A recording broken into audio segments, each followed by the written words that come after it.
World test championship I think 18 को final सब बस कुछ दिन ही दूर है। इंडिया वर्सेस न्यूजीलैंड ये सब टूर्नामेंट्स के डार्क हॉर्सेस रही है आईसीसी इवेंट्स में। फिर वो भले ही T20 वर्ल्ड कप हो, ओडीआई वर्ल्ड कप में भी आई थिंक इंडिया को एक मेजर ट्रॉमा ये रहेगा कि उन्हें 2019 वर्ल्ड कप का सेमीफाइनल बहुत याद आएगा, जिसमें मैट हेनरी और ट्रेंट बोल्ट की जो बॉलिंग थी, जिसकी वजह से हमें काफी मुश्किलें देखने पड़ी थी। तो वैसा कुछ इंडिया को याद आ सकता है। क्या लगता है अजिंक्य, इंग्लैंड में स्विंगिंग कंडीशंस में न्यूजीलैंड के पास एज है और एक psychological edge 2019 world cup semifinals का, क्या आपको क्या लगता है ऐसा कोई एज? आपने ट्रॉमा की बात की तो इंडिया को ज़रूर वो याद रहेगा 19 वर्ल्ड कप, क्योंकि वहाँ पे न्यूजीलैंड ही थी इंडिया के अगेंस्ट जिन्होंने हराया था। और यस। स्विंगिंग कंडीशन की जहाँ तक बात है तो बिल्कुल अभी एक सैंपल हमने 2 मैच की टेस्ट सीरीज देखी इंग्लैंड के अगेंस्ट। वहाँ पे जी। न्यूजीलैंड बॉलर्स की हमने बॉलिंग देखी। हालांकि अगर इंडिया और न्यूजीलैंड को हम कंपेयर करें तो इंडिया के पास थोड़ा मेरे हिसाब से ज़्यादा एज ये रहेगा कि इंडिया के पास जो बॉलर्स है उनकी न्यूजीलैंड के बॉलर्स को के साथ कंपेयर करने के बाद पेस ज़्यादा है थोड़ी। जैसे बुमराह की पेस की बात करें और ईशांत की पेस की बात करें, मैट हेनरी जो है अगर वो खेल रहे होंगे ये टेस्ट मैच में तो उनकी पेस इतनी नहीं है, लेकिन वो हार्ड डेक पे अच्छा बॉल स्विंग करते हैं। लेकिन टीम सऊदी की पेस देखे तो ज़्यादा नहीं है, बस ट्रेंट बोल्ट एक है जो अच्छा पेस के साथ डालते हैं। और इंडिया बात कर रही है कि थर्ड पेसर सिराज होना चाहिए उनका। तो सिराज की अगर हम पेस देखें तो वो इनके कंपैरिजन में ज़्यादा ही है, मैट हेनरी वगैरह। तो यस। एज थोड़ा मेरे हिसाब से न्यूजीलैंड से ज़्यादा इंडिया को रहेगा अगर इन दोनों टीम्स को कंपेयर करें। लेकिन स्विंग अगर कोई करा सकता है ज़्यादा तो वो न्यूजीलैंड के बॉलर्स है। और वो लोग ये कर चुके हैं पहले ही। और रोहित शर्मा वगैरह ये लोग जो है वो थोड़ा स्ट्रगल करते हैं न्यूजीलैंड के बॉलर्स के अगेंस्ट। तो यस। पेस के हिसाब से इंडिया के पास होगा, और लेकिन स्विंग कराने की जहाँ तक बात है तो वहाँ पे एज बिल्कुल न्यूजीलैंड के पास होगा। आई थिंक स्विंगिंग कंडीशंस में न्यूजीलैंड थोड़ा सा आगे निकलती है इंडिया से। अदरवाइज आई थिंक ज्यादा आप अगर बैटिंग लाइनअप जो डेंजरस है वो इंडिया का है। तो अगर इंडिया वो इनिशियल ओवर्स जो है अगर वो स्विंगिंग कंडीशंस में अच्छे से खेल ले तो इंडिया एज ले सकती है ये मैच में। बिल्कुल रोहित शर्मा के तो लिए टेस्ट है। यही है। हाँ, वो टेस्ट है। अब न्यूजीलैंड ने बॉलर्स भी अपने बहुत रोटेट करवाए थे, जैसे हमने इंग्लैंड की सीरीज में देखा। तो वो रोटेशन से एक थोड़ा सा कंफ्यूजन सबके मन में है कि कौन से बॉलर्स खेलेंगे कौन से नहीं खेलेंगे। नील वैगनर खेलेंगे, मैट हेनरी खेलेंगे, टिम साउदी खेलेंगे, ट्रेंट बोल्ट खेलेंगे, काइल जेम्स। ये जो उनके पांच पांच बॉलर्स हैं इनमें से कौन से 3 या 4 खेलेंगे। कॉलिन डे ग्रैंडहोम भी है उनके स्क्वाड में। तो ये कंफ्यूजन है ही। प्लस वो स्पिनर खिलाएंगे या स्पिनर को बिल्कुल नहीं खिलाएंगे स्विंगिंग कंडीशंस को देखे, क्योंकि न्यूजीलैंड ऐसा कर चुकी है कि उन्होंने स्पिनर को खिलाया ही नहीं है। मिचेल सैंटनर भी अवेलेबल नहीं है तो उनको खिलाना भी एजाज पटेल को पड़ेगा अगर उन्हें स्पिनर खिलाना है तो। मतलब क्या कॉम्बिनेशंस क्या लगते हैं आपको न्यूजीलैंड के, अगर लाइनअप के देखें तो? जहाँ तक आपने स्पिनर्स की बात की तो मुझे ऐसा लगता नहीं कि इंग्लैंड न्यूजीलैंड सॉरी स्पिनर के साथ नहीं जाएगी, क्योंकि अभी हम्म। इंग्लैंड न्यूजीलैंड जो सीरीज हुई थी वहाँ पे इंग्लैंड ने जो गलती की थी तो वो देखते हम्म। हुए पिच सेम नहीं रहेगी, पिच फ्लैट नहीं रहने वाली है। हाँ। यहाँ पे हम्म। थोड़ी बाउंसी और हल्का टर्न रहने वाला है, क्योंकि ये हम्म।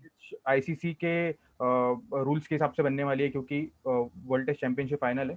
तो उसमें जी। दोनों टीम्स को बैलेंस मिले वैसे पिच बनेगी। तो मेरे हिसाब से एक स्पिनर तो भी खिलाएगी न्यूजीलैंड, और इंडिया 2 स्पिनर्स के साथ जाएगी।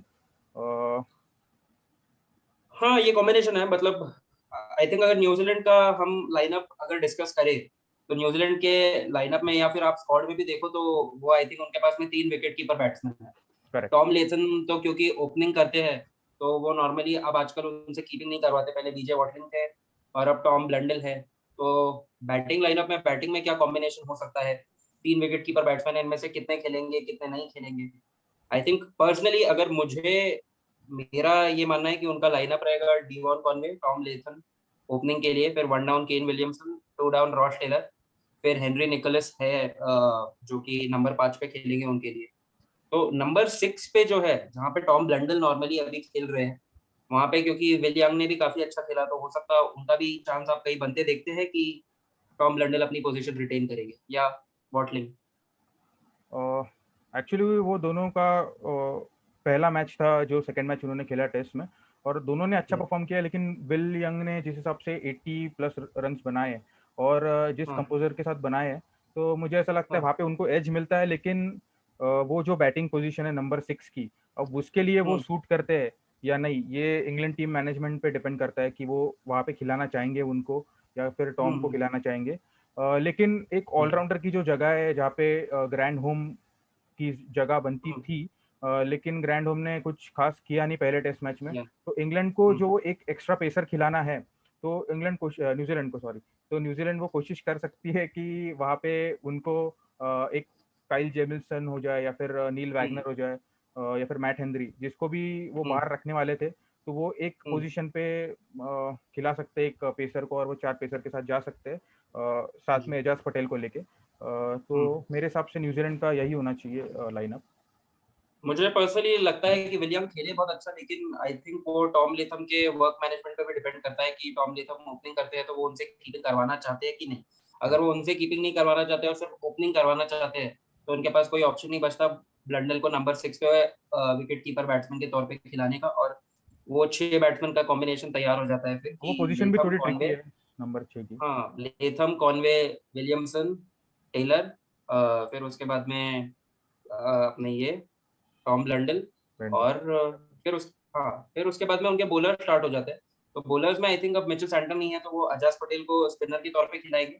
4 जो उनके फास्ट बॉलर्स हैं उसमें वो Matt Kyle Henry, Trent Jamieson. Boult, Tim Southee खिला सकते हैं, और चौथा वो पेसर ऑप्शन अपना काइल जेमिसन ले सकते हैं। करेक्ट। क्योंकि कॉलिन डे ग्रैंडहोम का जैसे आपने कहा कि बैटिंग में ऐसे कुछ बहुत इंप्रेशन उनका खास रहा नहीं है, तो उससे बेटर रहेगा कि वो बेटर बॉलर को खिलाएँ, और काइल जेमिसन भी बैटिंग कर लेते हैं। हम्म। तो और नील आई थिंक वैगनर की ये उनकी उनके लिए बैटिंग भी काफ़ी काफी अच्छी बैलेंस्ड है। लाइनअप रह सकता है न्यूज़ीलैंड का। सेम इंडिया की बात करें तो इंडिया शायद 4-1 के कॉम्बिनेशन से नहीं जाएगा, 3-2 के कॉम्बिनेशन से जाएगा, 3 पेसर्स और 2 स्पिनर्स के। क्योंकि बहुत ज़्यादा डिबेट हुआ है इस बात पे भी कि जडेजा, अश्विन में से स्पिनर अगर सिर्फ एक ही खिलाए इंडिया, तो वो स्पिनर कौन रहेगा, जडेजा या अश्विन? या इंडिया ये तो नहीं सोच रही कि 4 पेसर्स खिलाए, 1 स्पिनर खिलाए, ये भी एक कॉम्बिनेशन सोचा 4-1 जिसमें जडेजा या अश्विन एक ही रह सकता है, या फिर अगर 3 पेसर और 1 spinner plus extra batsman. But extra batsman वाला जो चीज़ है जिनका आई थिंक मुझे नहीं लगता कि उसमें सेंस बनता है कि किसी एक्स्ट्रा बैट्समैन को खिलाना और रविंद्र जडेजा को बाहर बैठाना, क्योंकि रविंद्र जडेजा हमने जैसा लास्ट कुछ आई थिंक 18 टू 24 मंथ्स में स्पेशली टेस्ट में तो उनकी बैटिंग उनकी काफी हमेशा से ही अच्छी रही है। बट अभी अभी वो across all formats he started batting really well. तो उनका बैटिंग परफॉर्मेंस देखते हुए भी मुझे नहीं लगता कि कोई और बैट्समैन को उनकी जगह लाने की जरूरत है, क्योंकि वो खुद भी बहुत ही ज्यादा अच्छे से बैटिंग कर लेते हैं, प्लस वो बॉलिंग में भी कंट्रीब्यूट करते हैं, फील्डिंग में तो लाजवाब है, बोलने की कोई बात ही नहीं है। तो आई थिंक एक्स्ट्रा बैट्समैन वाला जो डिबेट है वो मेरे हिसाब से नहीं होना चाहिए। आपको क्या लगता बिल्कुल, काफी जगह ये डिबेट चल रही थी कि अगर इंडिया एक स्पिनर खिलाती है तो उसमें अश्विन हो, जडेजा हो, और अगर अश्विन को खिला रही है इंडिया तो जडेजा को बाहर रखना पड़ेगा और उनकी जगह एक्स्ट्रा बैट्समैन खिलाना है, ऐसा बातें चल रही थी। और उसमें नाम था मयंक अग्रवाल का, फिर दूसरा है? नाम था हनुमा विहारी का। लेकिन मुझे ऐसा लगता हम्म है कि हनुमा विहारी को लेने से अच्छा है कि जडेजा की जिस हिसाब से बैटिंग चल रही है, खास से लास्ट 1-2 सालों से, तो वो हम्म बॉलिंग से ज़्यादा बेटर उनकी बैटिंग हो गई है अभी, मुझे ऐसा लगता है। और जी ऑस्ट्रेलिया में जो एडलेड टेस्ट मैच में परफॉर्म किया था, सॉरी मेलबर्न हम्म टेस्ट मैच में जो परफॉर्म किया था जडेजा और रहाणे की जो पार्टनरशिप थी, तो उसमें जडेजा जी का कंट्रीब्यूशन बहुत इंपॉर्टेंट था। और मुझे ऐसा लगता है कि वो सब देखते हुए जडेजा को एज अ बैट्समैन भी एज मिलेगा, और ऑलराउंडर तो सवाल ही नहीं है, वो फील्डिंग से भी एक अपना एक एक्स्ट्रा बताते हैं, तो परफेक्ट थ्री डी प्लेयर है, जो हम बात मयंक करें। अग्रवाल को आई थिंक कोई सेंस नहीं बनता आउट ऑफ पोजीशन खिलाने का। Mayank Agarwal top order batsman है, उनकी जगह आप सिर्फ शुभमन गिल के साथ में डिबेट कर सकते हैं कि शुभमन गिल ने खेलना चाहिए या मयंक अग्रवाल ने। अगर वहां पे मयंक अग्रवाल नहीं खेल सकते तो उन्हें नीचे खिलाने का कोई सेंस नहीं बनता। ऑस्ट्रेलिया में भी आई थिंक हमने ट्राई किया था उन्हें नीचे खिलाने का, और बट वो टॉप ऑर्डर बैट्समैन है। प्लस हनुमा विहारी अभी तक के काफी टेस्ट मैचेस खेल चुके हैं, बट एकदम जो एक सेटल्ड एक परफॉर्मेंस ओवरसीज उनसे देखना था वो अभी तक देखने नहीं मिला है। और अभी तो जब रिसेंटली फाइनल्स है, फाइनल्स है, इतना इंपॉर्टेंट मैच है, तो मुझे नहीं लगता कि हनुमा विहारी मतलब वो क्लास बैट्समैन है, बट उन पे रिस्क नहीं करना चाहिए। रविंद्र जडेजा का फॉर्म है, Ravindra Jadeja I think true sense में 3D प्लेयर है, तो उनको यूज करना चाहिए यहाँ पे, पर्सनली मुझे ऐसा लगता है। और हनुमा और विहारी लास्ट रवि 3-4 महीने से काउंटी खेल रहे हैं इंग्लैंड में ही, लेकिन वहाँ पे उनका परफॉर्मेंस कुछ खास रहा नहीं है कि ऐसा वो हम्म परफॉर्मेंस देख के टीम में लिया जाए, वो भी वर्ल्ड टेस्ट चैंपियनशिप फाइनल में, तो ऐसा रहा नहीं है। हम्म लेकिन मुझे भी ऐसा लगता है कि एज अ बैट्समैन भी टीम इंडिया ने जडेजा को प्रेफर करना चाहिए। जी, तो और जहाँ जडेजा तक की पोजीशन। आपने मयंक अग्रवाल और गिल की बात की, तो शुभमन गिल ने हम्म जहाँ पे भी मौका मिला है वहाँ पे परफॉर्म किया है। हालांकि उन्होंने बहुत बड़े स्कोर्स नहीं बनाए, लेकिन एक हाँ, डिसेंट 70 80 50 प्लस स्कोर्स उन्होंने ऑस्ट्रेलिया में किए, जिससे हम्म, कॉन्फिडेंस देता है कि रोहित शर्मा के साथ उन्होंने ही ओपन करना चाहिए अभी। जी। और कंटिन्यूटी रहनी चाहिए। पिछले 60 टेस्ट करेक्ट। मैचेस जो है उन्होंने ओपनिंग की है इंडिया के लिए, तो अब उसको डिसरप्ट करके फाइनल्स में चेंज करना, I don't think it would be a very sensible option. तो मेरे हिसाब से इंडिया ने उसको, मतलब जो ओपनिंग कॉम्बिनेशन है उसको अभी डिसरप्ट नहीं करना चाहिए, चलने देना चाहिए। और रही बात नंबर 3 की, तो नंबर 3 पे बहुत डिबेट है। जैसा पार्थिव पटेल जी ने कहा कि नंबर 3 पे चेतेश्वर पुजारा ने खेलना चाहिए। तो ये मतलब ये काफ़ी जो था, मतलब मेरी अलग बात में थॉट है समझ में एकदम, ही नहीं आई मतलब ऐसा कि किसने भी नहीं सोचा होगा। हाँ, कि ये कमेंट आता कहाँ से है? मतलब इसका क्या सोर्स है? मतलब नंबर 3 पे और कौन बैटिंग करता है इंडिया के लिए टेस्ट मैचेस में? जो यहाँ पे कोई आप पॉइंट निकालो और ऐसा कमेंट करो कि मुझे लगता है कि चेतेश्वर पुजारा ने खेलना चाहिए ताकि इंडिया जीते। तो भाई वो इस ओडीआई तो बात पे कुछ नहीं आपका कर क्या? रहे थे। वो हो सकता है कन्फ्यूज़ हो गए और एकदम से उनका मन हो गया हो कि शायद अब चेतेश्वर पुजारा ने ओडीआई में खेलना चाहिए, जब लिमिटेड ओवर स्पेशलिस्ट हम इतने ला रहे हैं, इन्फ्यूज़ कर रहे हैं। जिस पे भी एक अलग से हमने वीडियो बनाना चाहिए, but I think may be next time. Actually जो आई पार्थिव थिंक पटेल इंडिया जी का ने कहा कॉम्बिनेशन है काफ़ी सेटल्ड है। उस पे डिबेट करने लायक कुछ है नहीं, क्योंकि वो पोजीशन तो पुजारा की पहले से थी और आगे भी पहले रहने से। वाली है जब तक वो खेलने वाले हैं। तो यहाँ पे इस पे हुँ, डिबेट करने की चीज़ नहीं है, लेकिन एक जो प्लेयर है उस पे हमने डिस्कस करने को ना, वो है वृद्धिमान साहा। मुझे ऐसा लगता है कि आपको क्या लगता है किसको मौका मिलना चाहिए, वृद्धिमान साहा या ऋषभ पंत ऑस्ट्रेलिया टूर? अब कोई डिबेट बनता ही नहीं है इस बात पे कि अब तो, क्योंकि काफ़ी सेटल्ड हो चुका है ये कि ऋषभ पंत नहीं खेलना चाहिए। अब तो रिद्धिमान साहा ने भी खुद ने कंसीड कर दिया है कि ऋषभ का परफॉर्मेंस देखते हुए अब ऋषभ पंत नहीं खेलना चाहिए। तो आई थिंक अब इस बात पे कोई डिबेट नहीं बनता। और और ऋषभ ऋषभ पंत पंत मैच काफी विनर के मैच्योरिटी से तौर पे खेले, उभरे हैं। जी? काफी मैच्योरिटी से खेले लास्ट 1-2 सालों में ऋषभ पंत। हुँ।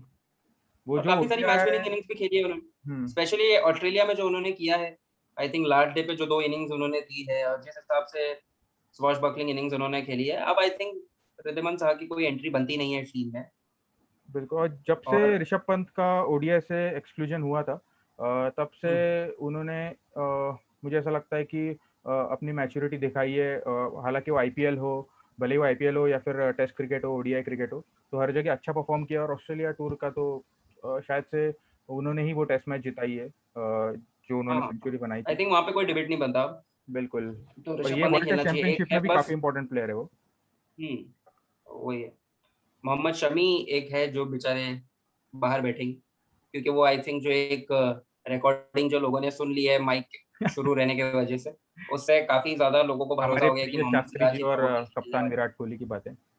हाँ, कोच शास्त्री और कप्तान कोहली की।